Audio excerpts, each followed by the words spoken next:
மாறும். ஸோ இதை கேது பகவான் நமக்கு கொடுப்பார். ஒரு காட்டுக்குள்ளே போயிட்டோம், நான் ஏன்டா காட்டுக்குள்ளெல்லாம் போகிறேன் அப்படி கேட்காதீங்க. ஒரு கற்பனையாக வச்சுக்கோங்க. இப்போ காட்டுக்குள்ளே இருக்கோம், நம்ம வீட்டுக்கு போகணும், சாயந்தரம் ஆயிடுச்சு, சூரியன் மறைய போகுது, லைட்டிங் இருக்காது. இப்போ வழி மாறி வந்துட்டோம், ஊருக்கு போகணும். இடையில ஒரு 1 கிலோமீட்டர் தூரம் இருக்குது, அதில் ஃபுல்லாக சகதியாக இருக்குது.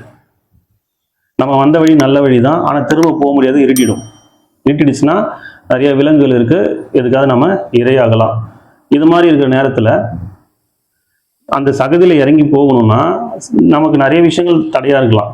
ஒன்று, நம்ம சகதியில் கால் வைக்க நமக்கு பிடிக்காமல் இருக்கலாம், நமக்கு அருவருப்பாக இருக்கலாம், இல்லை அதில் நிறைய முதல்ல இருக்கலாம், பாம்பு இருக்கலாம், என்ன வேணா இருக்கலாம், என்ன இருக்குன்னு தெரியல, அந்த ஒரு பயம் இருக்கலாம். இப்போது என்ன விஷயமா இருந்தாலும் நம்ம அதை கடந்து போனால் மட்டும்தான் ஊருக்கு போக முடியும்.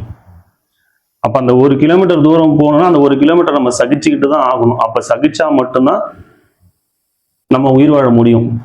அப்போ அந்த சூழ்நிலையை ஏற்றுக்கிற விஷயம் ஒன்று இருக்குல்ல, இதுதான் இந்த நேரத்தில் இருக்குது அப்படின்றத நம்ம ஏற்றுக்கிட்டு இறங்கி நடந்து போயிட்டோம்னா ஊருக்கு போயிடலாம். அது ரிஸ்க் தான். இங்கே இருந்தாலும் அதாவது அந்த ரிஸ்க் எடுத்தால் நம்ம உயிர் வாழ்றதுக்கு வாய்ப்பு இருக்குது. நம்ம இங்கேயே காட்டுக்குள்ளேயே இருந்தோம்னா உயிர் வாழ்றதுக்கு கேரண்டியே இல்லை.